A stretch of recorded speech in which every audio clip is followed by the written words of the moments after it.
May the peace of Christ be with you. I want to continue our discussion of the work of William Wordsworth. Particularly, I'd like to remind you of how Wordsworth shifts from traditional sources of transcendence and meaning and purpose in religion, in God, in the church, and looks instead toward nature for meaning, for purpose, for spiritual direction, moral guidance, and for a sense of transcendent experience. Let's continue this conversation by looking at Wordsworth's poem Ode on Intimations of Immortality, which is found on page 328 of your Norton Anthology. This poem is one of a number of great romantic odes.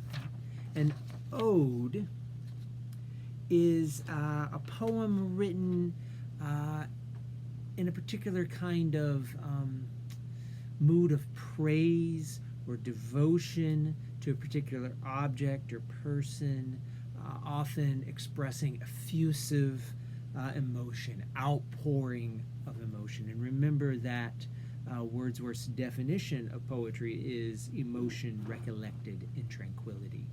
So let's look at this poem. Open up your anthologies, if you will, and follow along with me. Let's start with the first stanza.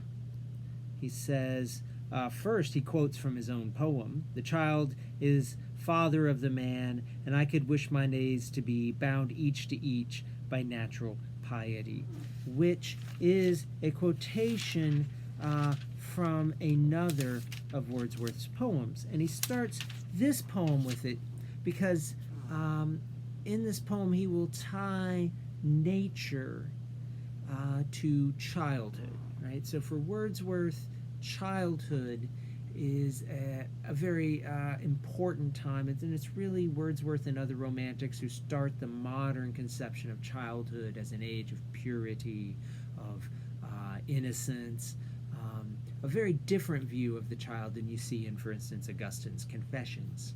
Right?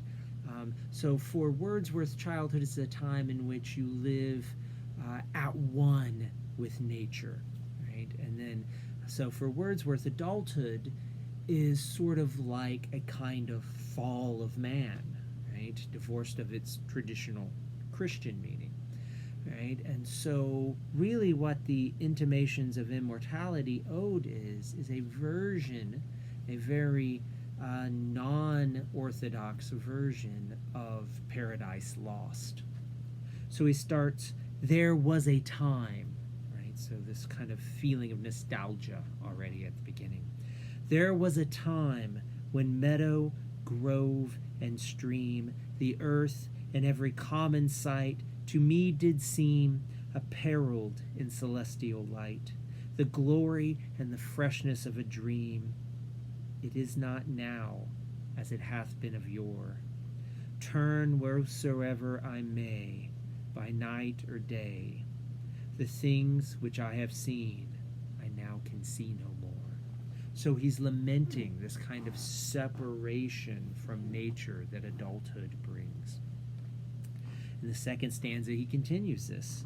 "The rainbow comes and goes, and lovely is the rose. The moon doth with delight look round her when the heavens are bare. Waters on a starry night are beautiful and fair. The sunshine is a glorious birth, but yet I know where'er I go, that there hath passed away a glory from the earth." So Wordsworth sees nature is still what it's always been. Nature has not changed. Yet he can't access the glory of it in the way he could when he was young. He can't connect with it as directly and intimately as he once could. "Now while the birds thus sing a joyous song, and while the young lambs bound as to the tabor's sound, to me alone there came a thought of grief. A timely utterance gave that thought relief, and again I am strong. The cataracts blow their trumpets from the steep. No more shall grief of mine the season wrong. I hear the echoes through the mountains throng. The winds come to me from the fields of sleep. And all the earth is gay. Land and sea give themselves up to jollity. And with the heart of May doth every beast keep holiday. Thou child of joy, shout round me. Let me hear thy shouts, thy happy shepherd boy. So he imagines another child, this happy shepherd boy who he sees as close to nature. But for the poet, the speaker in the poem, this closeness is accessible only through echoes, only through seeing it in others or through the memory of the experience. He doesn't have the direct access to nature that he once had. In the next stanza, stanza 4, he says, "Ye blessed creatures, I have heard the call ye to each other make. I see the heavens laugh with you in your jubilee. My heart is at your festival. My head hath its coronal. The fullness of your bliss I feel it all. Oh, evil day, if I were sullen while earth herself is adorning this sweet May morning, and the children are calling on every side, in 1,000 valleys far and wide, fresh flowers, while the sun shines warm, and the babe leaps up on his mother's arm. I hear with joy, I hear. But there's a tree of many one, a single field, which I have looked upon. Both of them speak of something that is gone. The pansy at my feet doth the same tale repeat. Whither is fled the visionary gleam? Where is it now, the glory and the dream?" And so over the course of this stanza, this section of the poem, he works himself up into this sort of emotional state where he's almost back there. He's almost back to this natural connection. But then he loses it, right? And you have this moment of the fall that's much like it's a version of the traditional Orthodox theology of the fall of man. Right? Reread those last 2 lines of the stanza. Whither is fled the visionary gleam? Where is it now, the glory and the dream? This is Wordsworth's version of Paradise Lost, the loss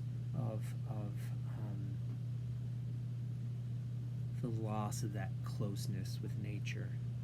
He says in the next stanza, "Our birth is but a sleep and a forgetting.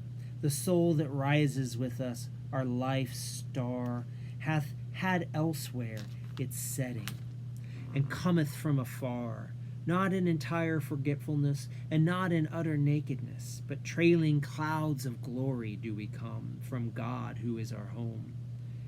Heaven lies about us in our infancy. Shades of the prison house begin to close upon the growing boy.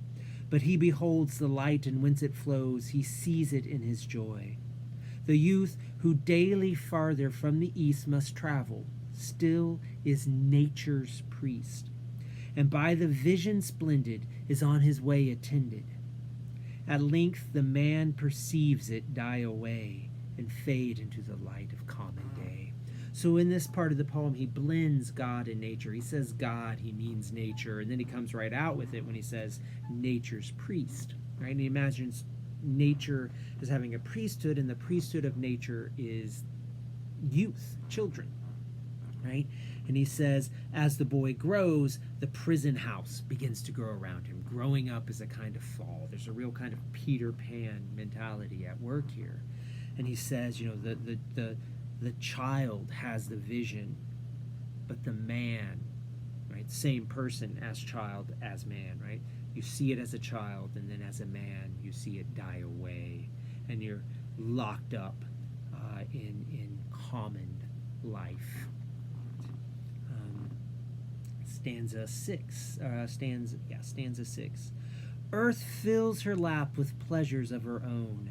Yearning she hath in her own natural kind, and even with something of a mother's mind, and no unworthy aim. The homely nurse doth all she can to make her foster child, her inmate, man. Forget the glory he hath known, and that imperial palace whence he came. Right? So Wordsworth is imagining children come from nature, right? And the immortality he speaks of in the poem's title then is a kind of pantheistic immortality, right? Traditional Christianity teaches that we are created at conception. But Wordsworth says, no, we exist somehow before that in nature. In nature, we come out of nature, and we become alienated from nature, and then we die back into nature. A kind of pantheistic God is nature sort of view that you might find in certain Eastern philosophies or in The Lion King. Well, let's skip ahead a little bit. So in the final stanza of the poem, on page 332, stanza 11, he writes, O ye fountains, meadows, hills, and groves, forebode not any severing of our loves. Yet in my heart of hearts I feel your might. I have only relinquished one delight, to live beneath your more habitual sway. So he's saying, nature still rules over me. I have to work harder now, he says, to access that feeling. I'm separated from it. So this is almost like Wordsworth's naturalistic version of redemption, right? We can come back to nature in some ways.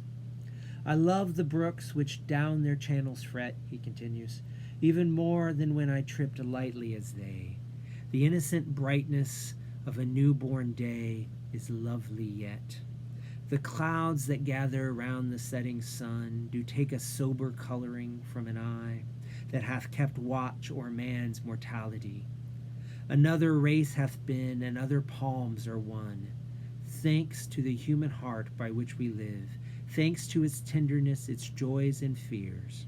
To me, the meanest flower that blows can give thoughts that do often lie too deep for tears. So it says, gazing at a flower, I'm brought into the deepest emotional experience, deeper than tears, right? This kind of ecstatic, spiritual experience of nature. Wordsworth says we have it naturally when we're children. We, for him, tragically age out of it, and then through poetry, through art, through meditation, we can, at least in part, he says, return to it. So that's Wordsworth's very unconventional take on things. Wordsworth's friend Samuel Taylor Coleridge, who was his partner in the publication of the Lyrical Ballads, takes a more traditional view of things. Whereas Wordsworth seeks meaning and purpose in nature, in essence, Coleridge, as strange as he is at times, is still fundamentally a Christian poet. And you see that very powerfully in the poem The Rime of the Ancient Mariner, which we're not going to go into detail here, but is a wonderful story, a sort of ghost story, supernatural story, that fuses the romantic emphasis on imagination with Christian ideas of creation,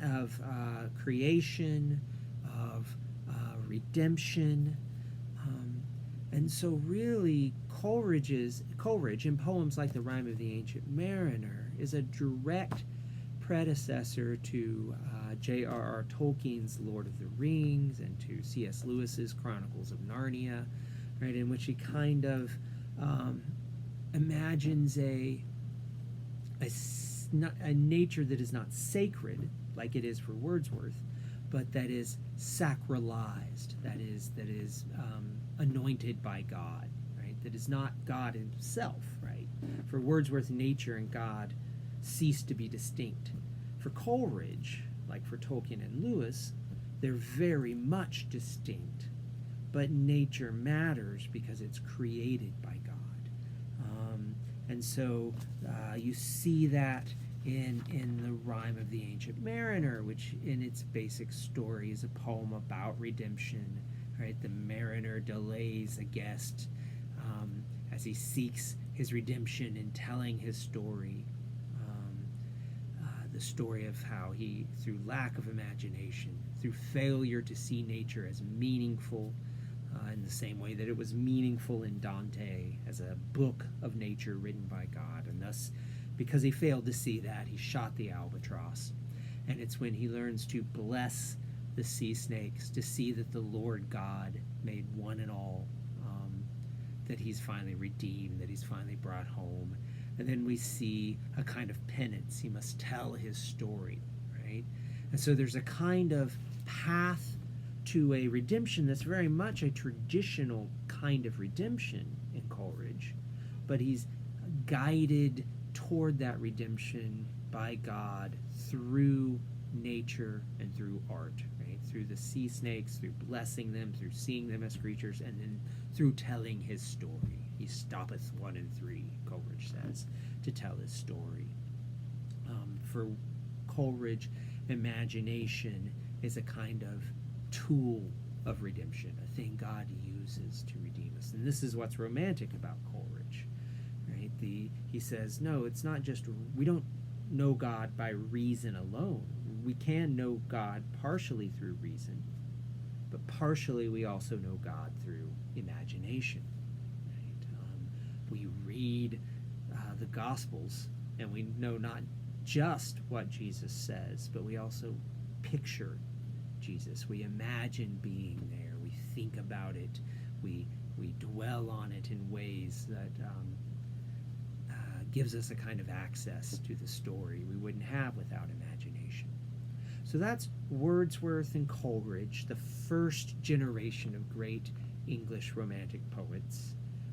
In the next video, we will talk about the second generation of great English Romantics.